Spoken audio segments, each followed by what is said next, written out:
tal? Qué bueno que está con nosotros en este viernes de mesa de análisis, como todos los viernes, de verdad que agradecidos porque nos prefiera, porque nos vea, porque nos comparta, porque nos recomiende, como le digo siempre.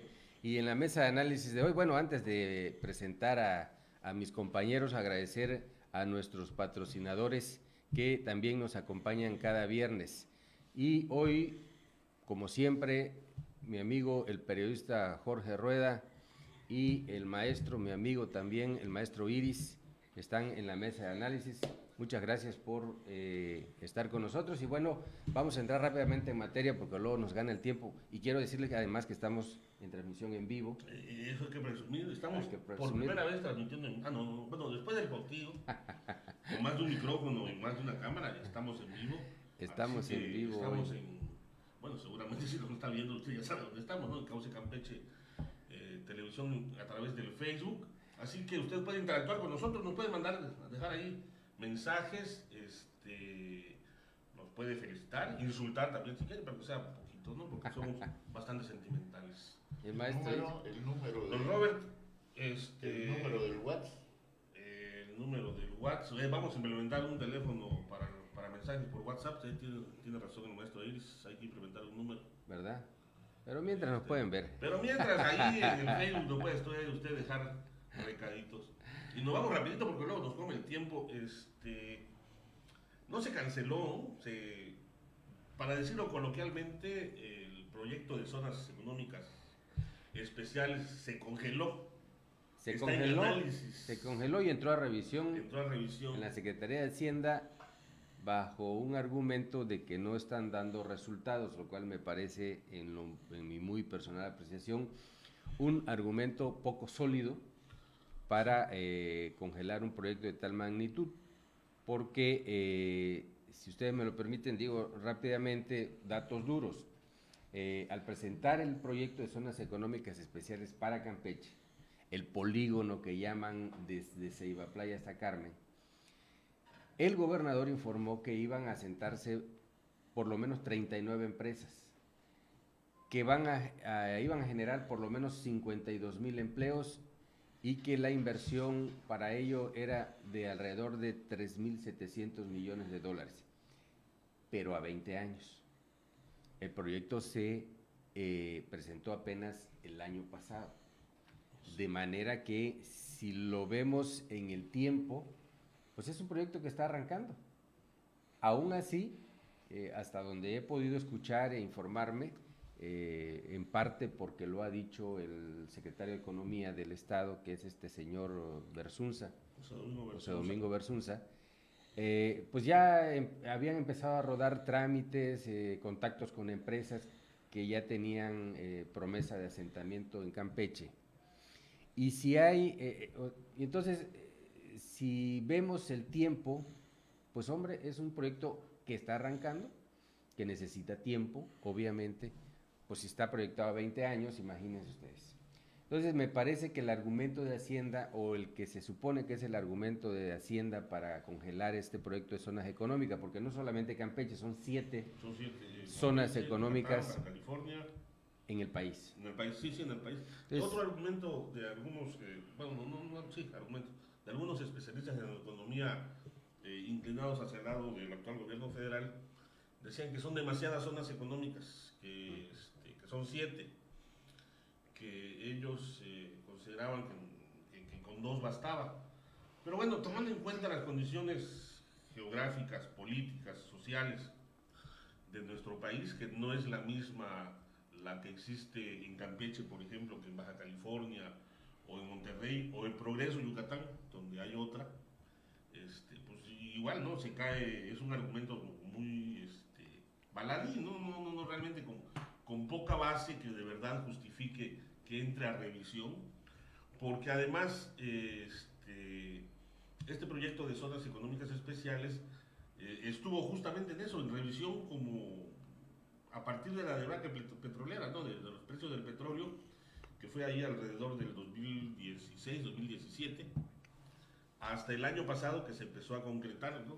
Hay que recordar que en el caso de Campeche y Tabasco fueron las dos últimas Sí. que se crearon, que se aprobaron.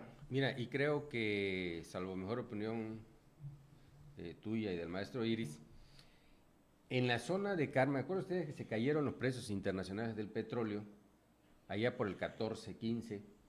Y en la zona de Carmen y de Tabasco, bueno, Carmen principalmente, se perdieron alrededor de 35,000, dicen algunos que casi 40,000 empleos. Sí. Cerraron empresas porque Pemex ya no tenía para pagarles, canceló contratos, en fin, dejó de fluir el dinero y esas empresas levantaron, bueno, muchas empresas extranjeras, contratistas que trabajan, voy a decir una palabra muy de pueblo, surtiendo a Pemex, pero es proveeduría, entonces... Proveyendo, proveyendo. abasteciendo. Entonces, eso se acabó. En Carmen, entonces, dejaron de funcionar hoteles, cuartos de hospedaje, restaurantes, fondas, Las plazas comerciales. plazas la mitad de los comerciales. lugares están cerrados. No, hombre, fue una desgracia Sí. y lo sigue siendo. Es una desgracia. En Tabasco se sintió en menos proporción. Y entonces pienso, si lo de las zonas económicas para esta parte de Tabasco, Campeche, resulta un aliciente, pues eso se debió haber mantenido o se debe mantener, si no como zonas económicas especiales, que es el nombre que se le dio en la administración pasada, pues de alguna manera, porque además nos dice el secretario de Economía que bueno, está congelado, está en revisión y que les dieron 20 días de plazo para presentar un proyecto alterno o que justifique o que complemente o que diga, bueno, con esto sí vamos a funcionar mejor. Realmente desde fuera lo vemos, no sabemos las motivaciones internas, desde fuera lo vemos como lo que ocurre cada administración. Llega una nueva administración y si ese proyecto no le parece a los funcionarios en turnos, empezando por el presidente, bueno, pues que se vaya. No es el primero que pasa, ya está el aeropuerto lo que iba a ser el nuevo aeropuerto de México. ¿Qué tal? Y yo nada más agregaría a esto que tú comentabas, Ambrosio, de las zonas económicas especiales, quizá hacerlo a mediano plazo, ya no que las metas sean menores, pero que los resultados se vean más rápido, ¿no? Sí. Si estaba, permítame, Roberto, si estaba proyectado, en el caso de Campeche, a 20 años la creación de más de 50,000 empleos, que las metas sean menos ricas y que sea más rápido, podría ser, ¿no? Sí, agilizarlo. Agilizarlo. Bueno, lo que quería comentar y pidiéndoles que me ilustraran un poquito más sobre terminologías. Se supone que debido a que es población flotante, vimos como de repente Ciudad del Carmen se vuelve zona desértica, por decirlo de alguna manera. Y entonces ahora estamos hablando cómo lo que está manejando ahorita las zonas especiales. Zonas económicas especiales. Entonces la queja del lugareño es de que nunca se piensa justamente en el nativo, sino que siempre se importa la mano de obra, que por el conocimiento, que porque la especialización. Y entonces, en este caso, ¿a quién beneficia? Se supone que debe beneficiar primero a los lugareños, ¿no? Y entonces, para dentro de 20 años, yo creo que es suficiente tiempo como para ir dándole la oportunidad a todos que los primeros estudien lo que deban de estudiar para lo que viene y para dentro de 20 años. A lo mejor nos encontramos a tiempo. Así es. Incluso ayer, no tiene que... Bueno, sí, el director de la Fundación Pablo García, Jorge Esquivel, le preguntaron sobre esto porque hay que recordar que la Fundación da becas para estudiar posgrados y licenciaturas, ya sea en México o en el extranjero, dependiendo de la justificación de estudios. Y dice que pese a ello, van a continuar ofertándose las becas en materia industrial petrolera, ¿no? Que bueno, hay la esperanza de que se retome este proyecto. Bueno, pero en fin, hay 20 días de plazo que ya están corriendo.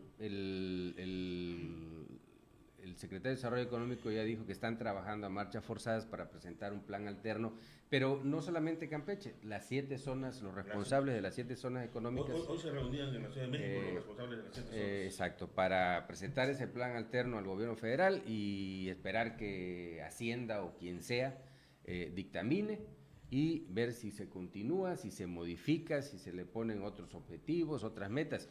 Ahora, lo básico es, para nosotros, si es un proyecto que a mediano y largo plazo va a generar empleos, hombre, como dicen en el pueblo, no nos jodan. Sí, claro. Es decir, sí, así si es. no va a ser ese exactamente, que pueda ser otro alterno, que le cambien de nombre, pues, coño, perdón. Perdón por el nombre, por favor. Entonces, pero que nos urge el empleo, sobre todo en la zona de Carmen. Créame que si alguien ha visto de cerca ese problema, sobre todo con las familias, es su servidor, porque yo tengo muchos familiares y amigos en Carmen, y han sido parte de este problema porque varios se quedaron sin empleo. O sea, después de años, por ejemplo, trabajar en compañías de proveeduría a Pemex, de repente se ven que se acabó y se acabó. Expectativas, situación económica, todo se viene abajo porque ocurre un quiebre, como digo, tampoco fue culpa de Pemex, digamos, ¿no? Porque fueron precios internacionales del petróleo que cayeron, pero bueno, la cadena, el final de la cadena es el trabajador y sus familias que quedaron en el desempleo.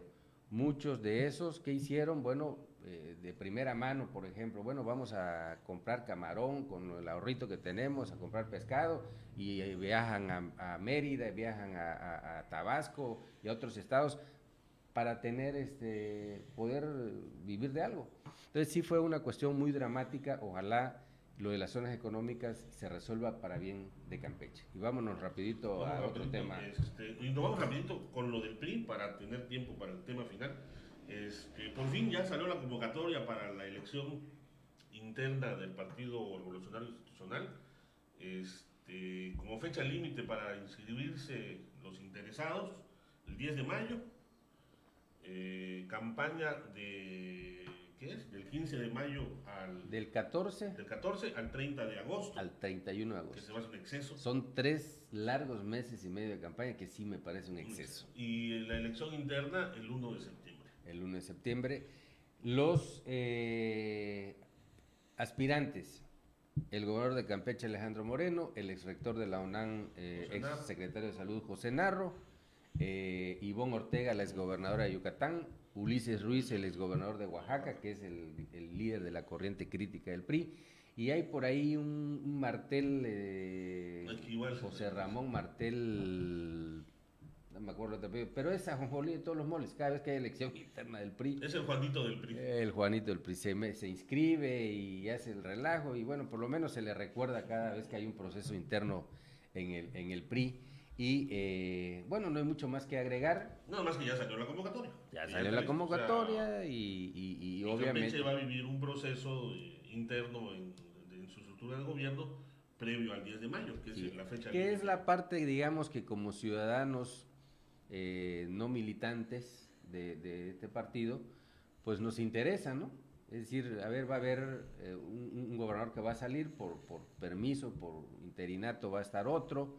No sabemos todavía exactamente, porque digo rápidamente, la ley dice, en los primeros 15 días el gobernador se puede ir y en automático la ley establece que el secretario de gobierno se quede encargado del despacho, que en este caso es Carlos Miguel Aiza.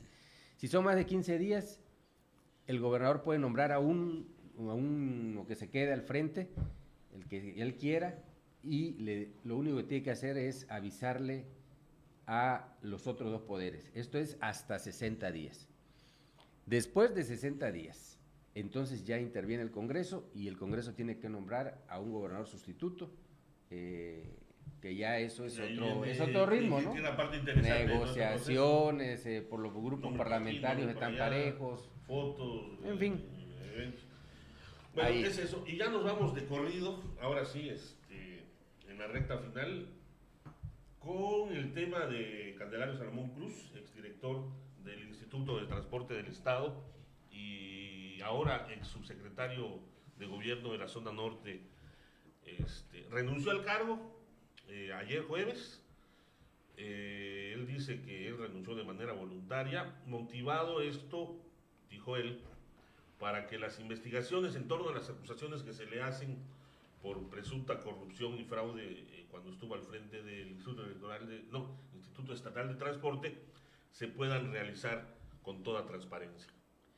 Eso dijo, pero la percepción política ciudadana es diferente, independientemente de que sea cierto o no. La renuncia de este señor Salomón Cruz, pues está motivada, bueno, fue una salida decorosa que además le permitieron que renunciara, porque en otros casos lo cesan, ¿no? O sea, queda fuera y punto. Pero está motivada por el conflicto de los taxistas, básicamente.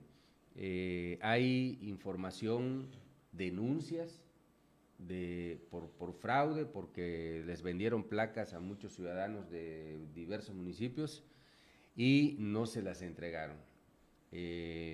Candelaria Salomón salió del Instituto de Transporte y ahora sí que quedó a deber no sé qué cantidad de placas, pero son muchas, algunas hasta en 300,000 pesos.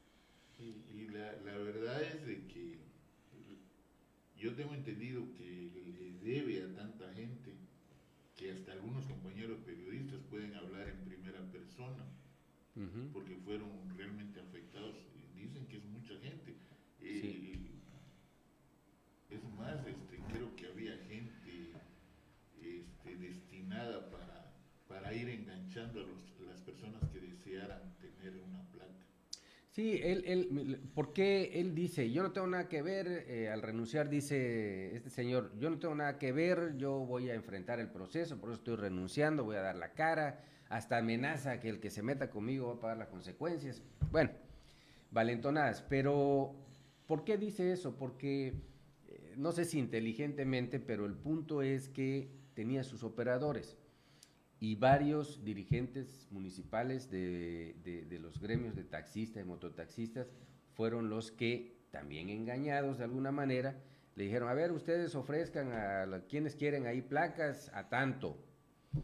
Y algunos dirigentes le entraron, no sé si todos los municipios, pero varios sí.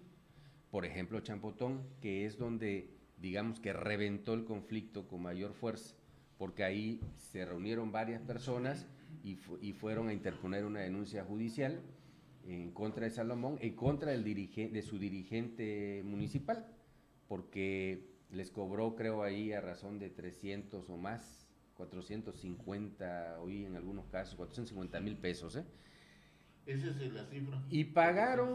Y pagaron algunos, todo, otros una parte, y ¿dónde están mis placas? Y mis placas, y mis placas, y mis placas, y nunca llegaron las placas, se fue del instituto y nunca entregaron las placas. Yo sí que, digo, no estoy defendiendo al licenciado Candelario Salomón, pero como decía la abuelita, ¿no?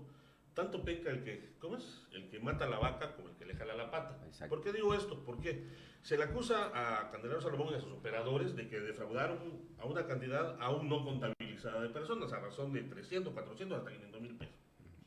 De gente que quería su placa de taxista para poder trabajar como taxi. Pero si nos vamos a que la ley estatal de transporte dice que estas concesiones no tienen costo alguno más que el trámite que cobran algunas dependencias por solicitar una copia, por certificar un documento, entonces estas personas también cometieron un delito, ¿no? Pues sí, de alguna manera sí, pero mira, a mí lo que me indigna, porque me enteré de varios casos, incluso en mi pueblo, ¿no? De Palizada, que algunos, fíjate, que son, o que han trabajado como martillos, le llaman a los choferes. Muchos de esas personas vendieron terrenitos, sacaron sus ahorritos, hicieron préstamos a bancos o a agiotistas para reunir el dinero que les pedían.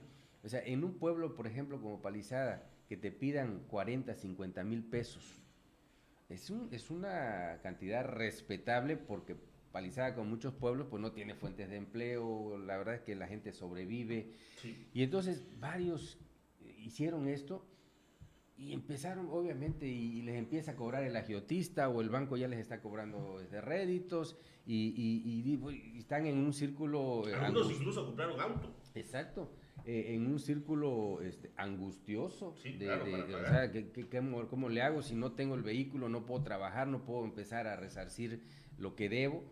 Y en esa situación están muchos, no sé cuántos, pero... Pero es que eso es mole, ¿cómo es el dicho? Ajonjolí de Es todos los de moles. todos los moles, porque a donde vayas, eso de las cuotas y porque la política que se ha seguido de los partidos que acaban de terminar, el refrán es no me den, ya Sí. lo mencionaste en tu Sí. artículo, yo también lo mencioné en mi caricatura, que no me den, que me pongan donde hay. Y la verdad, imagínate, con líderes que repiten, vuelven, que no hay sufragio efectivo, y entonces uno se tiene que poner, para poder obtener un empleo, eres capaz de vender el terreno, ¿verdad? Sí, Claro. claro. Ya Como ha ese ocurrido alma. como ha ocurrido en este caso, y lo peor, Lo insisto, más barato, un besito. lo peor, insisto, es que no hay, efectivamente, no hay un documento que un ciudadano pueda decir, a ver, aunque haya dado su dinero, no hay un documento de por medio que pueda decir, a ver, aquí está este documento que me firmó fulano. Sabemos la red de corrupción, la línea de corrupción, cómo va. Hay testimonios, pero por ejemplo, un líder taxista, vamos a suponer el de Champotón, que es el que está denunciado hoy día. Vamos a suponer que él sea jalado por la autoridad, a ver, ¿cómo está este asunto? Y el líder de Champotón diga, bueno, sí, es que el señor fulano de tal me dijo tal cosa, porque quedamos de acuerdo, yo cobré y le di el dinero o me lo quedé, lo que haya sido. Y él quedó en entregar las placas.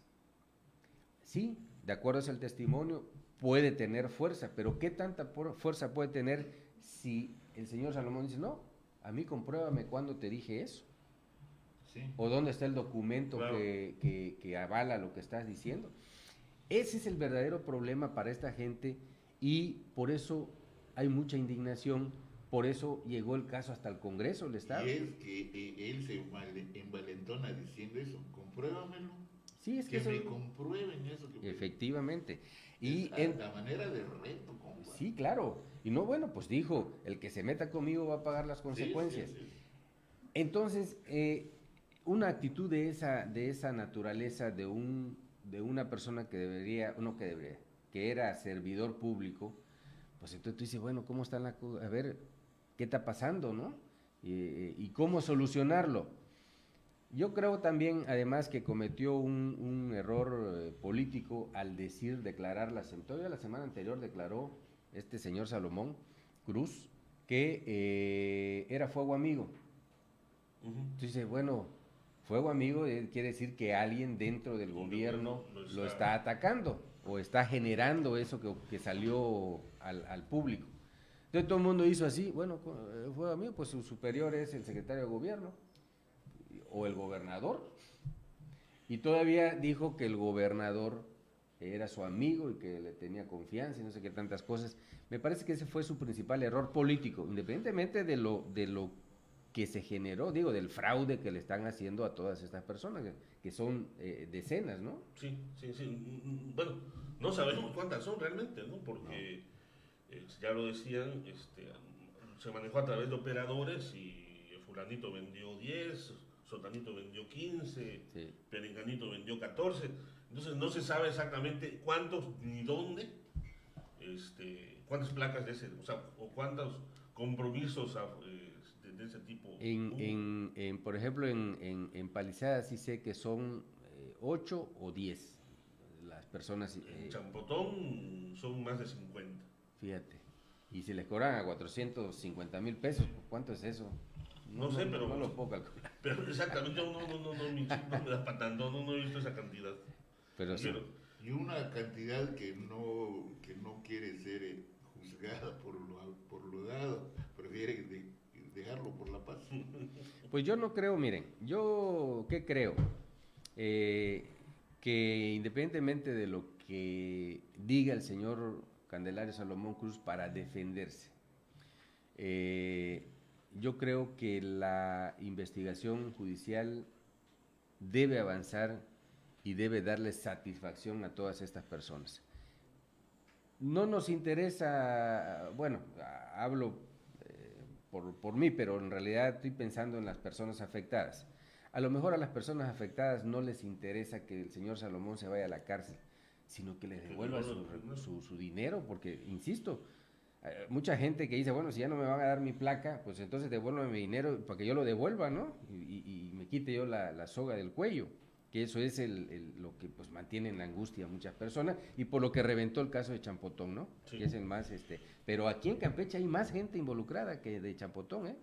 En la capital, si en Champotón fueron alrededor de 50, aquí debe haber 200 personas. Y a mí lo que me da risa por lo que voy a decir, no vayan a pensar que alguien me está convenciendo que me estoy volviendo ¿cómo se llama? Pégate al micrófono. Porque voy a hablar bien del gobernador de Campeche, de nuestro gobernador, cuando dijo, es que a mí no me deben de venir con reclamos. Si alguien consideran ustedes que cometió un delito, denuncien. Eso es importante. Hay una autoridad, y como que yo a principio no le creí, y estoy viendo que sí va por su camino, parece que sí, y bueno, mis respetos en tal caso. Sí, que eso es importante, perdón, porque al momento no hay ni una sola denuncia ante la Fiscalía por todo esto, ¿no? Todo se ha quedado en declaraciones, en manifestaciones. No, pero sí hay una denuncia que vinieron a ratificar los de Champotón. Sí. ¿Ya la hicieron? Sí, ¿cómo no? Bueno, solo hay una denuncia judicial. Campeche, faltan los de Palizada y los de Escárcega, porque de Escárcega no son taxis o no son mototaxis. Pero también por eso hay lo estoy diciendo. Yo supongo que a raíz de lo que dijo el gobernador se presentó la denuncia y ahí están las consecuencias. Sí, porque creo que no sé si lunes creo fue, o de la semana pasada, no recuerdo exactamente el día, pero los de Champotón vinieron a ratificar su denuncia.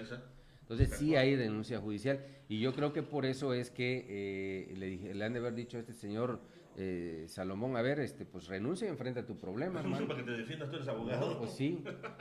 Digo, ya no va a proceder lo de que juicio político y lo que pedían en el Congreso, porque eso se hace a un servidor público. Pero sí lo puede investigar, como sí, no, claro. Si está al frente de una institución. Pues sinceramente, con casos como ¿qué juicio político ni qué 8 cuartos? Paga lo que debes, compa. Pues es que yo, por eso mencioné hace un momento, que si de alguna manera quieren ayudar a la gente y bajarle la indignación que hay y que ha ido creciendo por este caso, es esa. O sea, ¿de qué nos sirve que el señor Salomón lo metan a la cárcel?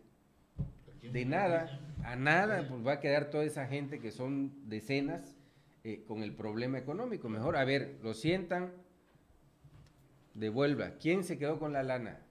Fulano, bueno, que fulano la devuelva. Mucha gente dice, la verdad tengo confianza, confío en su palabra, ya me dijo que me va a pagar, que me va a devolver el dinero, yo confío en él. Hay mucha gente que no sabe cómo actuar porque lo que quiere es que le devuelvan su dinero, claro. Es todo. Y lo que no saben también es que este señor tiene un largo historial, iba yo a decir delictivo, pero a lo mejor comete una difamación. No, tiene un largo historial, por lo menos oscuro. Ya nos vamos, que esto nos está costando dinero la producción. Nos están cobrando las extras. Ya nos vamos, les esperamos la próxima semana en esta. Ya nos vamos, Robert. Gracias, Ambrosio. Acuérdate que tenemos patrocinadores. Carnitas. Costillitas Colonial, ahí en Las Tuzas. Parque Recreativo Las Tuzas en Chiná. Ciber y Mercería y Papelería de la Cruz en Palizada. ¿Qué más? Dulce Capricho, postres. Muy, muy sabrosos, aunque no los hemos probado. Gracias, nos vemos la próxima semana en la mesa de análisis. Y yo los veo hoy en la noche a las 10.